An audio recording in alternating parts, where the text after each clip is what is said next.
Okay, so back to those triggers. After a long day, who just wants to lay down? After a long day, who just wants to sit on the couch or just relax or veg out and watch 2 and 3 hours of TV? Most people do that. But unfortunately, if you are trying to prevent type 2 diabetes, that's not something that you want to engage in. You actually want to make sure that you're making movement a priority.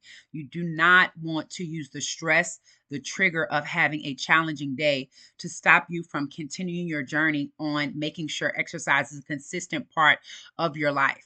So, on those days when you feel overwhelmed, when you feel frustrated, don't reach for the ice cream, don't reach for any type of candy, or don't reach for an illicit substance, but you want to actually engage in physical activity. You want to reach out to your friends. You want to share with others that you're going through a challenging time. You want to journal. You want to reach out.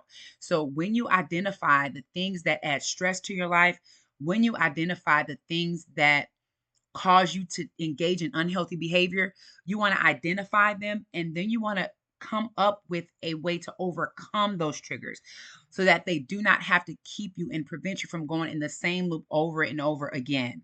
So stay tuned. We're going to talk about these triggers and what we can do to overcome them together.